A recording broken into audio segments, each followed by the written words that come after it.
ചില സമയങ്ങളിൽ നീതി ലഭിക്കാൻ സമയമെടുക്കും. നിങ്ങളൊരു സാധാരണക്കാരൻ കൂടിയാണെങ്കിൽ ആ സമയം ഒരു ജീവിതായുസിന് തുല്യമായിട്ട് തോന്നും. ആലപ്പുഴയിലെ ഒരു സാധാരണ സെക്യൂരിറ്റി ജീവനക്കാരൻ പോക്സോ കേസിൽ അകപ്പെട്ട് ചെയ്യാത്ത കുറ്റത്തിന് ജയിലിൽ കിടന്നത് 285 ദിവസമാണ്. അതായത് ഓൾമോസ്റ്റ് 10 മാസത്തോളം ചെയ്യാത്ത കുറ്റത്തിന് വേണ്ടി അയാൾ അഴിക്കുള്ളിൽ കിടന്നു. അവസാനം ആ പെൺകുട്ടി അയാൾ തെറ്റ് ചെയ്തിട്ടില്ല എന്ന് കോടതിയിൽ വെളിപ്പെടുത്തുന്നതുവരെ. ആലപ്പുഴ നഗരത്തിലെ സ്കൂളിൽ സെക്യൂരിറ്റിക്കാരനായി ജോലി ചെയ്യുമ്പോഴാണ് ജോസഫ് പോക്സോ കേസിൽ അറസ്റ്റിലാകുന്നത്. സ്കൂൾ വിദ്യാർത്ഥിനിയെ പീഡിപ്പിച്ച് ഗർഭിണിയാക്കിയെന്നായിരുന്നു പരാതി. നവംബർ 8 തീയതി പോലീസ് വന്ന് തന്നെ വീട്ടിൽ നിന്ന് അറസ്റ്റ് ചെയ്യാം. ചേട്ടൻ എന്നോട് കുറ്റം ചെയ്തോന്നും ചോദിച്ചൊന്നുമില്ല. ആദ്യ സംഭവം ഞാനൊരു പോലീസ് അത് തന്നെ ഞാനൊരു സാമൂഹ്യ പ്രവർത്തനമായിരുന്നു. അതുകൊണ്ട് എന്നെ കുറിച്ച് ആരും മറ്റു രീതിയിൽ പറയത്തൊന്നുമില്ല.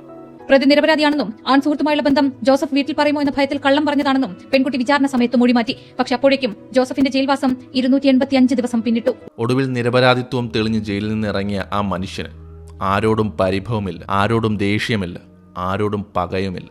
തനിക്ക് നീതി കിട്ടുമെന്ന് പ്രതീക്ഷിച്ച് ആ മനുഷ്യൻ 285 ദിവസമാണ് വെളിച്ചം പോലും കാണാതെ ആ ജയിലഴയ്ക്കുള്ളിൽ കിടന്നത്.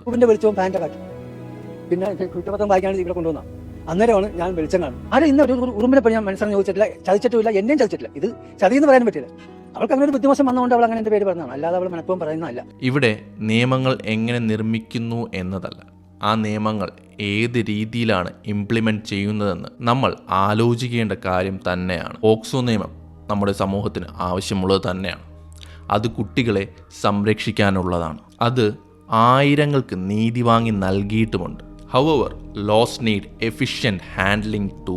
കാരണം നീതി വൈകിയാൽ അത് ബാധിക്കുന്നത് നിരപരാധികളായ മനുഷ്യരെ കൂടിയാണ്. നമ്മുടെ നാട്ടിൽ നീതി നടപ്പിലാക്കുന്നത് വൈകുന്നതിലൂടെ വ്യാജ പരാതിയിൽ കുടുങ്ങുന്നവർ മാത്രമല്ല, യഥാർത്ഥ കേസുകളിലെ വിക്ടിംസിനും നീതി നടപ്പിലാക്കി കിട്ടുവാൻ കൂടിയാണ് വൈകുന്നത്.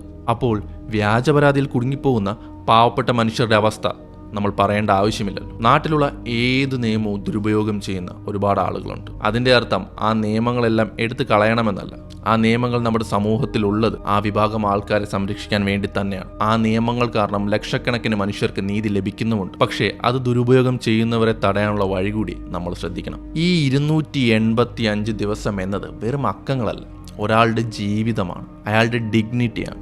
ഇങ്ങനെയുള്ള ഇൻസിഡൻസ് എടുത്തു വച്ച് വെറുപ്പും കുറ്റപ്പെടുത്തലുകളും നടത്താനല്ല, മറിച്ച് നമ്മുടെ സിസ്റ്റം അതിൻ്റെ പോരായ്മകൾ മനസ്സിലാക്കി ഒരു ബെറ്റർ സിസ്റ്റത്തിലേക്ക് എത്താനാണ് ഈ അവസരങ്ങളൊക്കെ നമ്മൾ ഉപയോഗിക്കേണ്ടത്. അതിനാൽ തന്നെ നമ്മുടെ സിസ്റ്റത്തെ കൂടുതൽ മികച്ചതാക്കുവാനുള്ള രാഷ്ട്രീയപരമായ ചർച്ചകൾ ഉണ്ടാവട്ടെ എന്നാണ് ഈ വിഷയത്തിൽ പറയാനുള്ളത്.